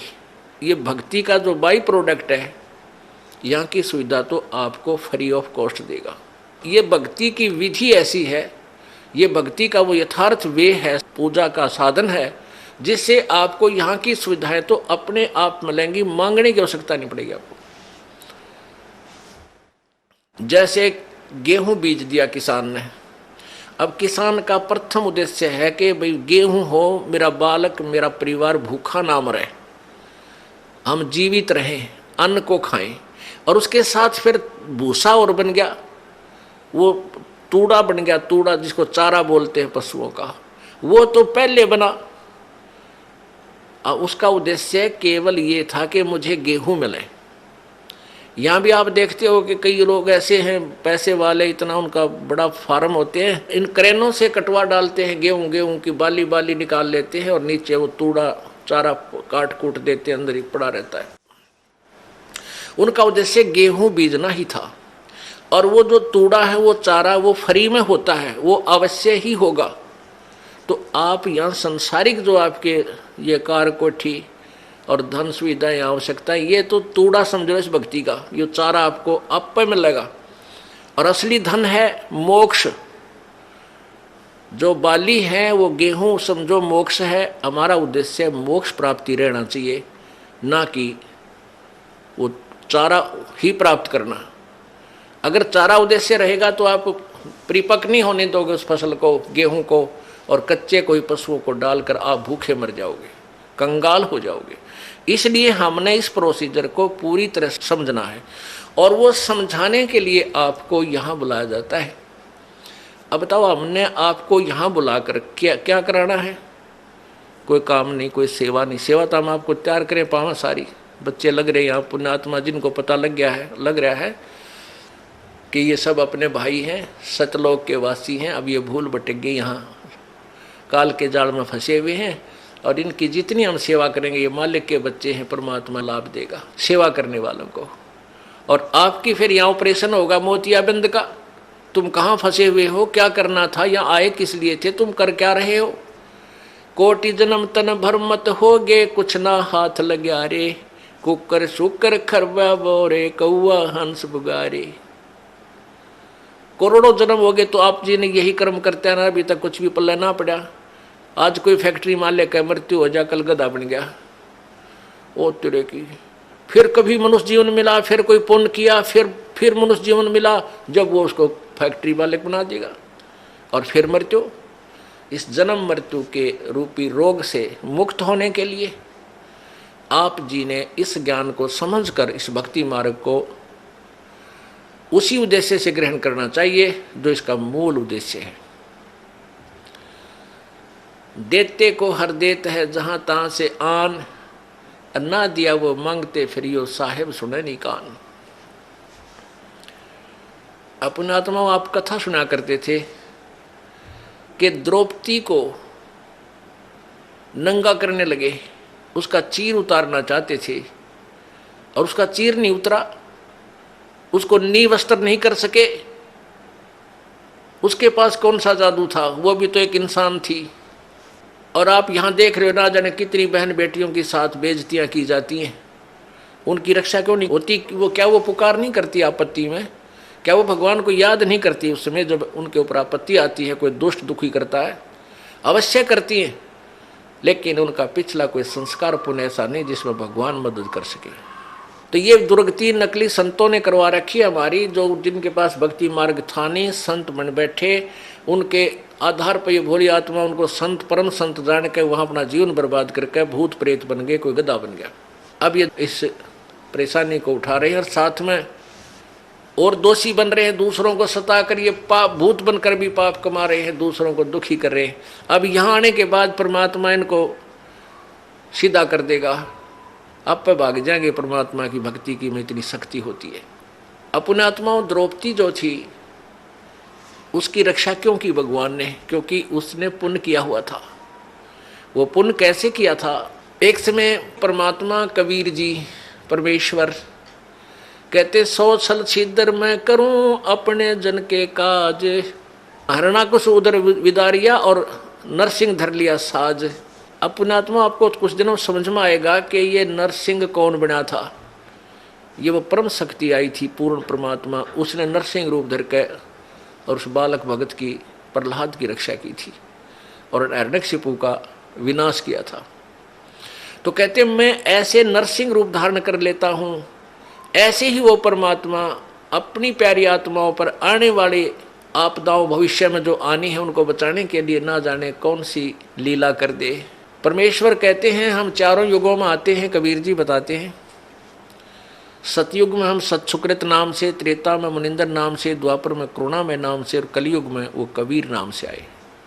और उसके बीच में भी वो परमात्मा अन्य रूप बना करके कुछ समय कहीं रह करके लीला कर जाते हैं। ऐसे ही वो परमेश्वर, अब हम यहाँ आपको उसी दृष्टिकोण से बताएंगे। परमेश्वर एक संत की लीला कर रहे थे और वो संत आंखों से अंधा था। उसके पास केवल एक लंगोट था, कोपीन थी। गंगा पर स्नान करने के लिए गंगा में प्रवेश कर लिया। अब सुबह का समय था, मुंह अंधेरा था, उसमें जाकर के गंगा में स्नान करने लगा। उसी समय द्रौपदी अपने पिता के घर पर थी, वो कंवारी थी, उसकी शादी नहीं हुई थी। सहेलियों के साथ स्नान करने के लिए गंगा पर जाती थी। गंगा के किनारे उसके पिताजी ने एक जनाना घाट बना रखा था, यानी वहाँ एक स्नान गृह बना रखा था लड़कियों के नहाने का। तो द्रौपदी की सहेलियाँ और द्रौपदी वहाँ स्नान करने प्रतिदिन जाया करती थी।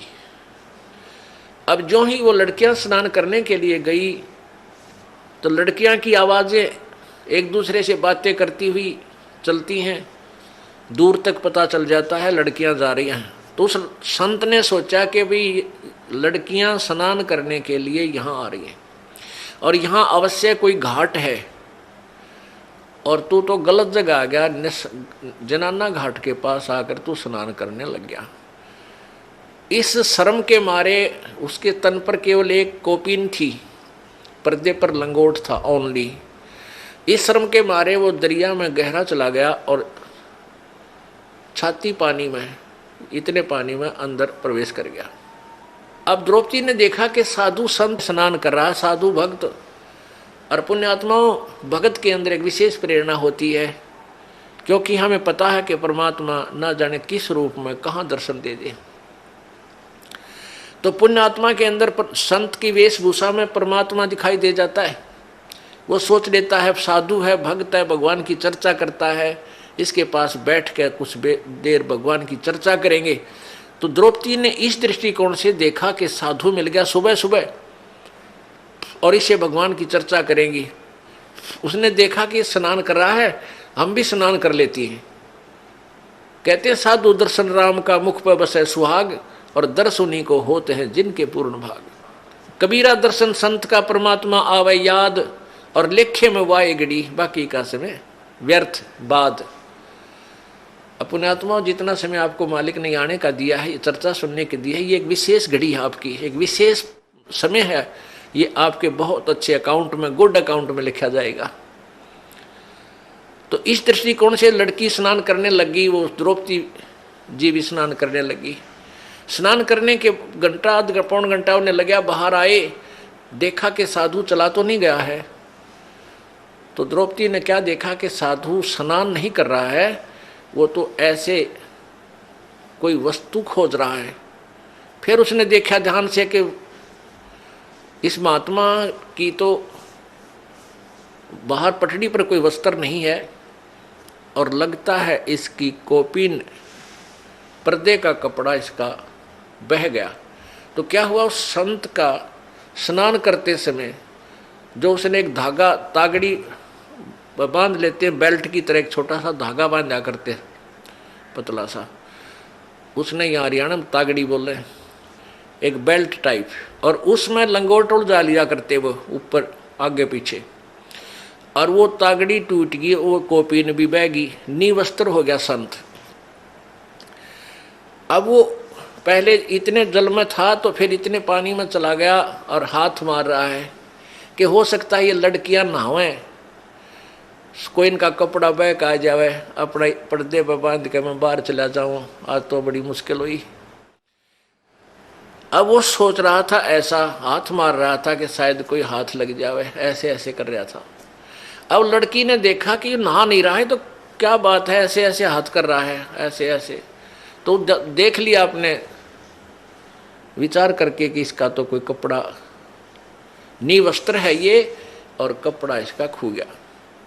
तो लड़की ने, द्रौपदी ने अपनी साड़ी, एक तो स्नान करने बांध के गई थी वो उसमें से नहीं दिया, उसने जो नई धोती धोई धाई कपड़ा था उसका जो बांधना था उस दिन पहनना था नाकर, उसमें से एक गठ एक बिलात यानी 9 इंच 8-9 इंच कपड़ा पाड़ा और जल में बहा दिया। उसने सोचा ये जल में बहता हुआ महात्मा के हाथ लग जाएगा और ये उसमें बांध के अपना चला जाएगा, बाहर आ जाएगा। तो महात्मा के हाथ नहीं लगा, संत के हाथ नहीं लगा। उसने फिर दूसरा कपड़ा पाड़ कर डाला, फिर तीसरी ऐसे ही एक स्ट्रिप सी पाड़ी, टुकड़ा पाड़ा कपड़े का, साड़ी से फिर डाला। ऐसे 8-9 लीर, उसका लीर बोलते हैं हरियाणा में, लीर यानी एक टुकड़ा लंबी कतरन सी, वो 8-9 पाड़ कर डाल दी। 8 यानी 8 नीम 72 यानी 5-6 फुट के करीब कपड़ा डाल दिया, महात्मा का हाथ लग गया। अब लड़की ने सोचा भाई साड़ी भी तकरीबन पाड़ डाली, इसका काम आया को ना। वो न्यों सोचा थी कि कहीं मैं बोल पड़ी और निकट जाऊंगी, महात्मा शर्मा जागा, शर्म का मारा कहीं आगे को ना सरक जा, दरिया का बहाव बहुत ज्यादा है, कहीं डूब ना जा। फिर उसने सोची तो मुंह तो नहीं बोलूंगी नहीं। एक लंबी लकड़ी ले ली, जंगल से लंबी लकड़ी लाई ढूंढ के, और उसके एक लीर और पाड़ी, एक टुकड़ा और फाड़ा 8-9 इंच का, और उस लकड़ी का लपेटा दे के, और महात्मा ऐसे हाथ मार रहा था, उसके हाथ के निकट कर दी। जो ही उसके हाथ लगा लड़की महात्मा का संत का, एकदम उसने पकड़ा देखा, अको हो तो बड़ा साइज का कपड़ा मिला है। ओहो हे भगवान, हे परमात्मा, जब आशीर्वाद दिया कि हे प्रभु आपने बड़ी दया करी अपने दास पे, और फिर हिसाब लाकर देखा कि ये कोई कपड़ा वैसे नहीं आया, ये किसी बेटी ने, क्योंकि अंधे के हाथ आंखों का काम करते हैं, उसने सब हिसाब देख लिया, ये साड़ी का कपड़ा है और किसी बहन बेटी ने डाला है। तो आशीर्वाद दिया कि बेटी आज तने मेरी इज्जत रखी है, भगवान तेरी इज्जत रखा है और भगवान तने घणाए दे। अब कहते हैं संत बोले सहज सुभा और जो चाहे सो कर दे, सात वचन पलटे नहीं चे पलट जाओ ब्रह्मंड। अब उस आशीर्वाद दिया, हृदय से दिया। अपने आत्मा यहाँ देखो खेल भगत कैसा होता है।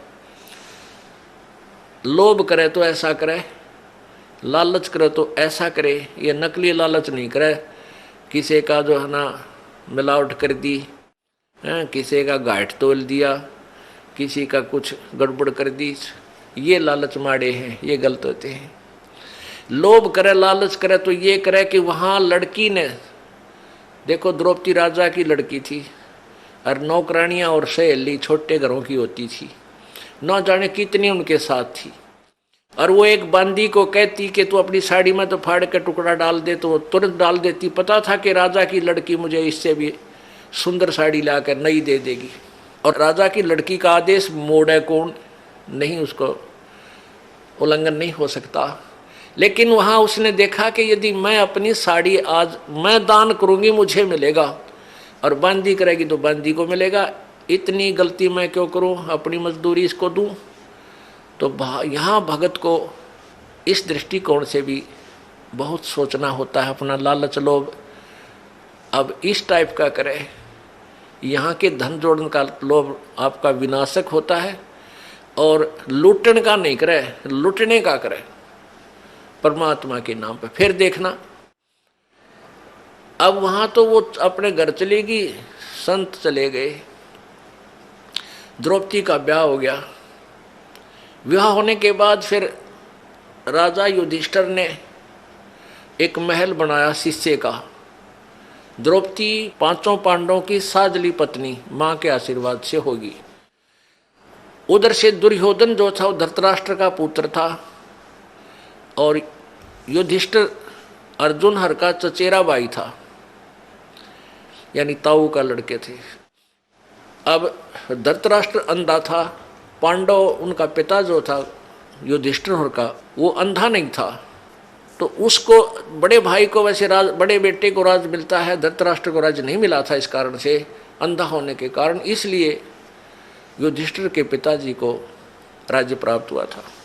उधर से दुर्योधन ईर्षा रखता था कि ये राज हमें क्यों नहीं मिला।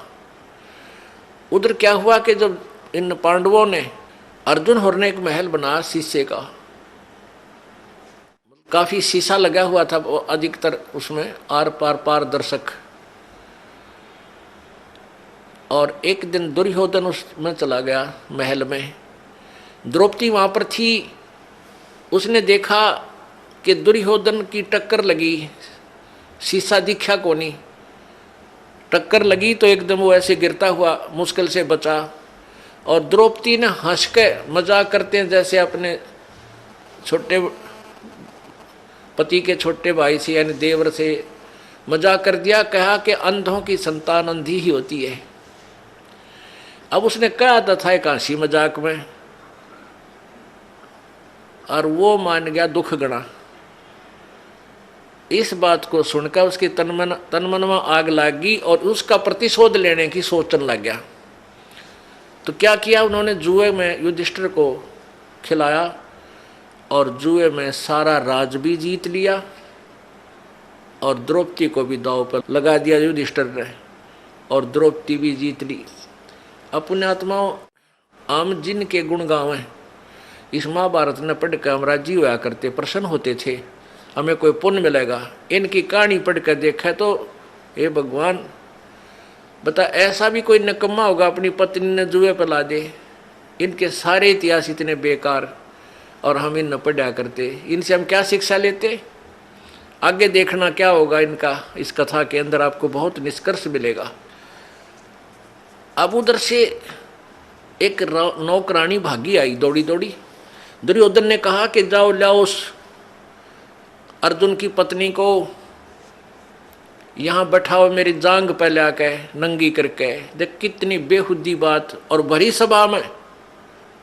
अब ये बात सुनकर वह नौकरानी भागी आई कि किसके पास, द्रौपदी के पास, और कहा द्रौपदी आज तक बात बिगड़ गई, आपको जुए में जीत लिया कौरवों ने और आपको वहां पर नंगा करेंगे।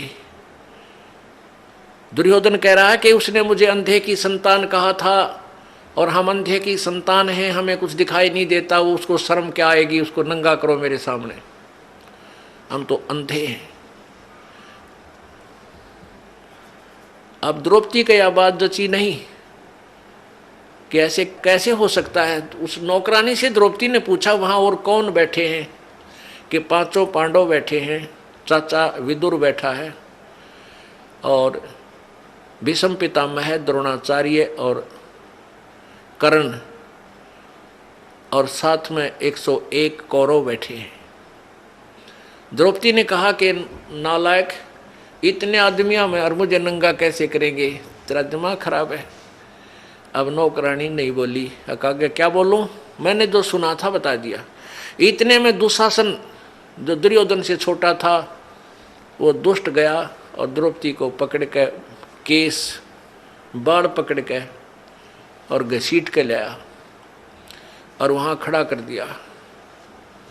और दुर्योधन ने कहा कि इसके कपड़े चीर उतार दो, इसको नंगा करो और मेरे जांग पर बैठा दो। यानी गंदा, कितनी बेहुदी हरकत, और भरी सभा में वो दुष्ट करने जा रहा था। और वहाँ कौन कौन विद्यमान थे, पांचों पांडव बैठे हैं, उसके पति द्रौपदी के, और भीष्म पितामह द्रोणाचार्य जो गुरुजी थे, और कर्ण, ये तीनों एक नंबर के योद्धा थे। और इन तीनों में से एक भी खड़ा होकर ये कह देता उस दुर्योधन और दुशासन को, खबरदार इस बेटी का हाथ लगाया। वो इतने योद्धा थे, पता था दुर्योधन को कि तुम्हारा सर्वनाश कर देंगे, तो हिम्मत नहीं थी दुशासन और दुर्योधन की इस द्रौपदी की चीर का हाथ लाने की। लेकिन उस दुर्योधन के मलिन अन्न को खाकर उनकी भीष्म पितामह द्रोणाचार्य और कर्ण की भी आत्मा मलिन होगी, उनके अंदर भी गंदापन छा गया और उस लड़की को नंगा देखने के लिए वो भी वहीं विराजमान रहे। और उन्होंने उठकर ये भी नहीं कहा तुम के जुल्म कर रहे हो, क्या करने जा रहे हो। इंतजार करते रहे, बैठे हैं कि कब नंगा हो, कब नंगी होगी। तो उनमें के मलिनता होगी। सोच लेना पुण्यात्माओं, जिनको हम बड़े बहादुर और बड़े नेक व्यक्ति मानते थे। उस पूरी सभा में जब उसने देखा अपने पांचों पांडवों की तरफ, पांचों पांडवों की ओर देखा कि ये अभी इन कौरवों को सीधा कर देंगे, मेरी बेइज्जती को नहीं देख सकते। लेकिन वो बंध चुके थे, वो उसको दांव पर लगा चुके थे, वो मर्यादा में बंद कर बैठ गए थे। उन्होंने भी ऊपर को नहीं देखा। जब द्रौपदी ने पुकारा मेरी रक्षा करो, पांचों पांडव नीचे जमीन पर ऐसे गर्दन करके और ऐसे जमीन खोदने लगे। फिर भीष्म पितामह, द्रोणाचार्य और कर्ण से पुकारा कि मेरी रक्षा करो। वो तीनों ने भी कोई उत्तर नहीं दिया, कोई रिस्पॉन्स नहीं दिया। केवल एक विदुर था जो भक्ति बीज था, जो एक पुण्य आत्मा था। वो खड़ा हुआ और दुशासन से कहा कि दुशासन, अरे दुर्योधन, तुम किसकी बेइज्जती कर रहे हो? अपने ही परिवार की। अरे पांडवों की बहू और कौरवों की बहू में क्या अंतर है? दुनिया के कहेगी अपनी इज्जत आप पर उतार रहे हो, तुमने कुछ शर्म आनी चाहिए, कुछ लज्जा करो। तो दुर्योधन ने कहा दुशासन, इसका दर्दे दो दड़ाक, यो तो भाई सदा पांडवों की तरफ बोलता है, ये चाचा नहीं दुश्मन है, ये इन्हीं का चमचा है, इन्हीं की ओर बोलता है। अब दुशासन ने अपने चाचा के थप्पड़ मारा और कहा कि तू तो इन्हीं की ओर बोलता हमेशा, हमारा तूने कभी पक्ष नहीं लिया। तो विदुर जी वहाँ से उठकर चल पड़े। पुण्यात्माओं, जो भगवान से डरने वाले इंसान होते हैं वो न तो अत्याचार देख सकते और ना सहन कर सकते हैं। अब उसने देखा कि यहाँ तेरी बात नहीं चली, कहनी थी वह कह दी। पंचायत में जो पुण्यात्मा भगवान से डरने वाले हों, उन पंचायतियों ने स्पष्ट बात कह देनी चाहिए, इसको मानना चाहिए मत मानना, नहीं तो वो दोषी हो जाते हैं। तो विदुर ने अपने जो कहना था वो कह दिया कि ये गलत कर रहे हो, तुमने ऐसा नहीं करना चाहिए। तो उसमें विदुर को उन्होंने थप्पड़ मार दिया, लज्जित किया। विदुर उठकर चला गया। अब क्या बताते हैं, विदुर कहे ये बंधु थारा, एक कुल एक परिवारा। विदुर के मुख पर लगा थपेड़ा, तू तो है पांडवों का चेहरा, तू तो है बांदी का जाया। भीष्म, द्रोण और कर्ण मुस्काया। अपने आत्मा इनके इतिहास देखना, जिनको हम बड़े महान आत्मा समझ कहा करते, भीष्म दादा भीष्म। अब जब उसने थप्पड़ मारा दुशासन ने अपने चाचा कर ने बोला तू तो बांदी का जाया है, बांदी का जाम है, तेरे अंदर तो ये हीन भावना ही रहेगी, तो सूरवीर थोड़ा ही है। तो उस बात के ऊपर वो तीनों हंसने लगे। कौन? भीष्म पितामह, द्रोणाचार्य और कर्ण। जबकि उन्हें खड़ा होकर कह देना चाहिए था, बेशरम तेरे शर्म ने अपने चाचा पर हाथ उठा दिया, अपने बाप का मार दिया, तेरे चाचा का मार दिया, तो ये सोच। लेकिन वहाँ दांदरे का डर लागे, दायत्रे का है, और उन्हें धमकाना चाहिए था अपने उस बच्चे को। तो पुण्यात्माओं, इस काल के जाल को ऐसे समझा जाएगा। अब वो तीनों हंसने लगे। जब द्रौपदी ने देखा कि ये दांदरे काट रहे हैं, ये किसकी मदद करेंगे तेरी, जब उसने प्रार्थना भी करी मेरी रक्षा करो, नीचे को गर्दन कर ली और बैठे रहे। अगर भीष्म पितामह, द्रोणाचार्य, कर्ण के मन में दोष नहीं होता, उठकर चले जाते। और उधर से दुशासन चीर पकड़ कर उसको नंगी करने के लिए तैयार है, और वो बैठे हैं वहाँ पर। तो पुण्यात्माओं, जैसे हम संसारिक लोगों का सहारा जब तक लेते हैं, वो सहारा पूर्ण नहीं होता, कच्चा होता है। जैसे हम किसी अच्छा रिश्तेदार है, पैसे वाला है, हम उसको अपना मान कर काख पीटते हैं, भाई हमारा रिश्तेदार बड़ा साहूकार है। उस साहूकार रिश्तेदार पर 20,000 रुपये ले आओ एक बार उधारे, और वो दो वर्ष बाद देना, और फिर जाना उससे मांगने, जा अपने चाह ने भी टोक लेते हैं, नुका पैसे दे मेरे पहले वाले। अब वहीं पता लग लेगा कि और उधारे दिए हैं वो तो, और एहसान इतना जता देगा, उठाया जाना रखा जा। और दूसरे मान लिया आप किसी मंत्री, मुख्यमंत्री, प्रधानमंत्री की आड़ में अन्यों सोच लो हम तो बहुत कुछ प्राप्त कर लिया, कल ना उसकी टिकट कट जाए, मृत्यु हो जा, या वो पद पर ना रहे, फिर क्या, ये सहारा कहाँ गया। तो हमने वो एक ही सहारा चाहिए जो मालिक का स्थायी है, जो कभी हमारा साथ नहीं छोड़ सकता। तो जब तक हम संसारिक लोगों का आश्रय तकते हैं तो परमात्मा मदद नहीं करता, साइलेंट रहता है भगत के लिए। वैसे तो जो अपना किया वो कर्म भोग ही रहा है। जब द्रौपदी ने देख लिया भाई ना तो ये पांचों पांडव शीश ऊपर न कर रहे, क्योंकि ये बंध गए, इन्होंने जिता दिया मेरे को, अब ये मर्यादा में बंध गए। और भीष्म पितामह, द्रोणाचार्य और कर्ण, ये इसका रोटी खा के इस दुष्ट की ये बंध गए, अब किस तो पुकार करूं। तब उसने जब इंसान का संसारिक सहारा समाप्त हो जाता है, जब भगवान याद करता है परमात्मा अब तो तू ही है मेरा। अरे भले आदमी पहले भी यही था, तेरा भूल थी, तुम इनको अपना मान रहा था जो तेरे नहीं थे। ये स्थायी सहारा नहीं था जिनको तूने अपना जो है सहारा माना था। तो जब उसने पुकार करी है परमात्मा, जब देख लिया कोई रक्षा करनी नहीं, तेरी बेइज्जती होगी, जुल्म हो गया तो इतना मनंगी होगी। अब बेटी ने यह सबसे बड़ी चिंता होती है, सबसे बड़ा दुख है इसकी जीवन का। तो एकदम उसने हृदय से पुकारा, आत्मा रोई।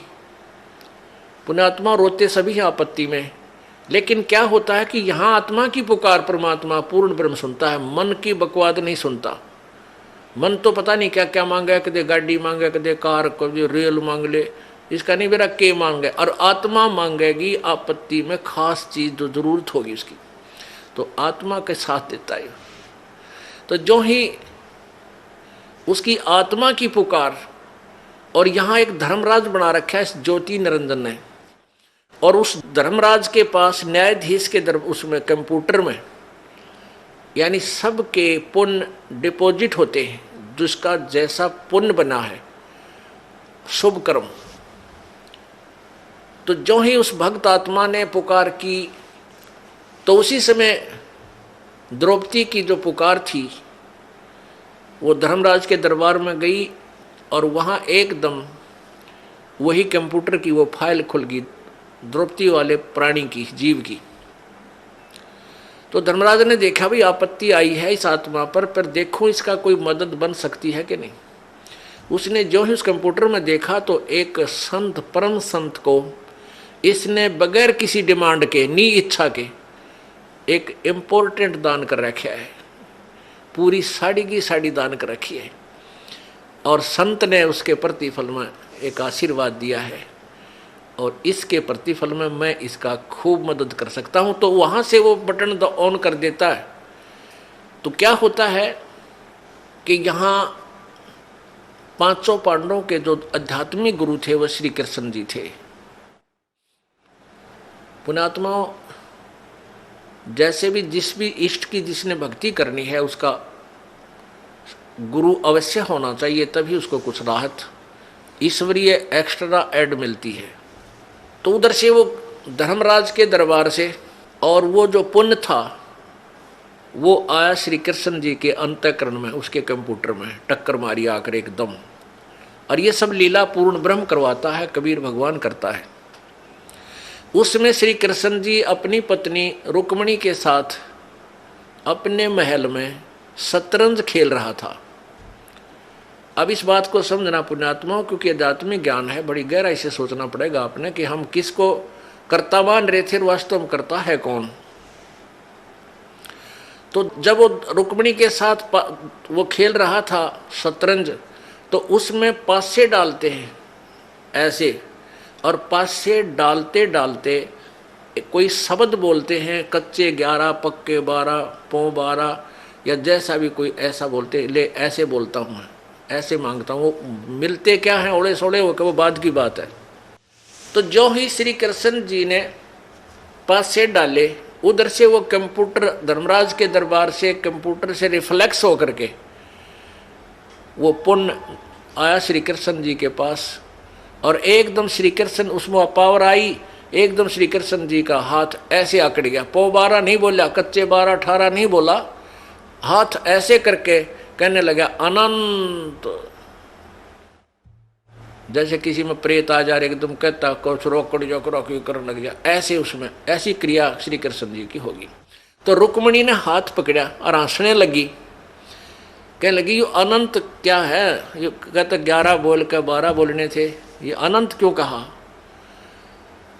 तो वहां श्री कृष्ण जी ने के अंदर वो चेतना दी काल परमात्मा ने। अब क्या बोली वो पावर जो श्री कृष्ण जी के अंदर आई थी, रुक्मणी कर पकड़ा, मुस्काई, हाथ पकड़ के हंसन लगी और अनंत कहा, मोकू समझाई, यो अनंत क्यों कहा तने मुझे समझा। अब कहते हैं दुशासन ने द्रौपदी पकड़ी और हमरी भक्ति सकल में सिकरी, जय हमारी भक्त पिछोड़ी होई तो हमरा नाम न लेवे कोई। तंदे ही से पासा डारी, वो तो वहां खेल रहा है, फिर पासे खेलने लग गया इतना कह के, तो वहां से वो शक्ति, वहां से जैसे अब यहाँ कंप्यूटर आजकल जो चल पड़े हैं, इनसे बहुत कुछ राहत हमें आध्यात्मिक ज्ञान सुनने में मिलती है। जैसे कंप्यूटर लिखने वाले क्या करते हैं, एक पॉइंट से लेते हैं, फिर उससे आगे उसका लेखन कार्य उसी से करते हैं, कितना कर लो जाए। तो ऐसे वहाँ से वो शक्ति, फिर वो परमात्मा सूक्ष्म रूप धार के कबीर भगवान गुरु मर्यादा को रखते हुए वो पूर्ण ब्रह्म सूक्ष्म रूप धारण करके और श्री कृष्ण रूप बना के द्रौपदी के शीश के ऊपर आकर विराजमान हो गया। बाहर पीछे से ऐसे कर दिया, आशीर्वाद दिया पीछे खड़ा होकर के, किसी को नहीं दिखाई दे रहा। कहते हैं तंदे ही से पासा डारी, पहुंचे सूक्ष्म रूप मुरारी, खेचत खेचत खेच कसीसा, सिर पर बैठे हैं जगदीशा। द्रौपद सुता को दीने लीर, ताके अंत बढ़ाए चीर। उस अंधे को कौपीन दी थी। द्रौपद सुता को दीन ने लीर, एक टुकड़ा दिया था साड़ी का, और जाके अंत बढ़ाए चीर। अब खेचत खेचत खेच कसीसा, सिर पर बैठे हैं जगदीशा। द्रौपद सुता के चीर बढ़ाए, संख असंख्यों पार नहीं पाए। अब दुशासन ने खूब जोर लगा लिया, अपनी तरफ से खींच खींच कर ढेर लाग गया वहां साड़ी का, अंत नहीं आया। दुशासन इतना तगड़ा बताते हैं कि कई हजार हाथियों की ताकत, इतना जैसे आजकल हॉर्स पावर से बिजली की ताकत नापते हैं ना, उसमें आदमिया की ताकत एलिफेंट पावर से नापा करते हैं। तो 1000 एलिफेंट पावर का था वो दुशासन। और द्रौपदी एक कोमल सी बेटी, भक्ति की शक्ति के सामने वो राक्षस फीका पड़ गया। उस कोमल कमल के फूल जैसी उस लड़की का वो पत्ता भी नहीं तोड़ सका, यानी उसका कुछ नहीं बिगाड़ सका। तो जिन्होंने प्रभु का आश्रय लिया है विधिवत,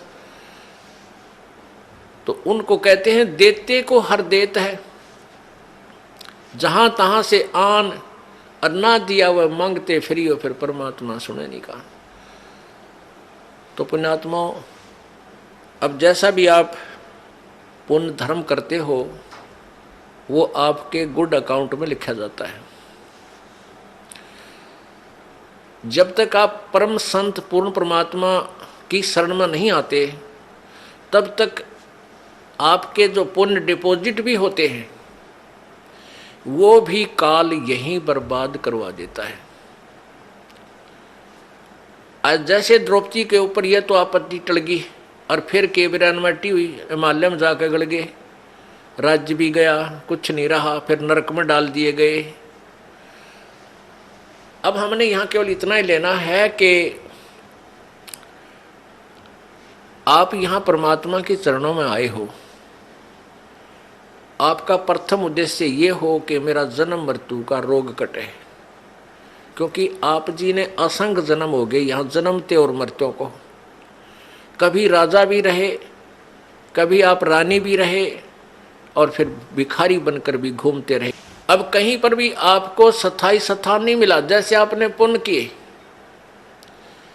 किए तो आप स्वर्ग चले गए, स्वर्ग क्या है? ये एक होटल है, एक रेस्टोरेंट है। जैसे कुल्लू और मनाली, शिमला गर्मियों के दिनों में साहूकार लोग 10-20 हज़ार 50 हज़ार रुपये ले जाते हैं और 1 महीना 2 महीने वहाँ होटल में कमरा किराए पर लेकर और वहाँ रहते हैं, ठाठ करते हैं, घूमते हैं, फिरते हैं। बड़ी ठंडा मौसम होता है, हिली स्टेशन है और लेकिन वो पैसे जेब से उन्हीं के लग रहे हैं, होटल का किराया, खाने का खर्चा। जब वो 2 महीना वो 50 हज़ार रुपये खर्च हो जाते हैं परिवार के, तो फिर वो अपने कर्म क्षेत्र में आ जाते हैं कंगाल होकर। और फिर अगले सीजन में क्या पता सूत बैठे 50 हज़ार सेविंग होने का ना हो। तो इस प्रकार जब आप यहाँ कोई साधना करते हो, जब तक ये सच साधना आपको नहीं मिली, अपने पुण्य के आधार से स्वर्ग चले गए, उस स्वर्ग में आपको देव बना दिया, देवता, या कोई और पद दे दिया, या वैसे कॉमन स्वर्ग में आप ठाठ करो, लेकिन वो पुण्य आपके ही समाप्त हो रहे हैं। जिस दिन आपकी पुण्य पूंजी समाप्त हो जाएगी, उसी दिन आपको वहाँ से, जैसे यहाँ से मार दिया जाता है, वहाँ भी आपको मार दिया जाएगा। अचानक मृत्यु होगी, तुरंत नरक में, फिर नरक में डाले जाओगे। तो इस झंझट से पीछा छुटवाने के लिए आपको ये परमेश्वर कबीर जी की शरण लेनी पड़ेगी। और इन नकली कबीर पंथियों संतों से भी आपका काम नहीं चलेगा, क्योंकि उनके पास यथार्थ भक्ति विधि नहीं है, परमात्मा का यथार्थ ज्ञान नहीं है। तो पूर्ण संत से, और जिसके पास वो मोक्ष जड़ी हो, वो मंत्र है सतनाम और सारनाम, वही आपको इस जन्म और मृत्यु के झंझट से छुटा सकता है। तो वो जड़ी इस दास को परमात्मा ने दे रखी है। आप अब शिक्षित समाज है, पढ़ा लिखा एजुकेटेड जो है ना पूरा समाज हो गया है, बहन बेटी भाई। अब आप इस तत्व ज्ञान को जो दास आपको बताता है, जो परमेश्वर ने इस दास को बताया है, सदग्रंथों में विद्यमान है, इसकी तुलना करो आपके गुरुजियों के ज्ञान से, और फिर देखो वो अधूरे हैं या पूरे। टोटली इनकम्प्लीट पाओगे आपको, सारे नकली कति टोटली पूरे पृथ्वी पे। आप इस बात को अभिमान मत समझना, इसको तत्व ज्ञान समझना, ये सच्चाई समझना। अभिमान नहीं करता ये दास, क्योंकि अभिमान तो वो इंसान करे जिसका कुछ अपना कोई योगदान हो। ये तो परमेश्वर कबीर जी का दिया हुआ ज्ञान है, दास को उन्होंने बुद्धि दे दी और आपको बता रहा हूँ समझा के, इतना ही मेरा योगदान है। तो किसी के पास भी पृथ्वी पे आज मोक्ष मार्ग नहीं है, वो केवल इस दास के पास है। और आप भी इसको ग्रहण करो और अपने जो भी आपका साथी है, बहन भाई है, मित्र है, रिश्तेदार है, उनको भी समझाओ और ये नाम उनको दिलाओ, कल्याण करवाओ। बोलो सतगुरुदेव।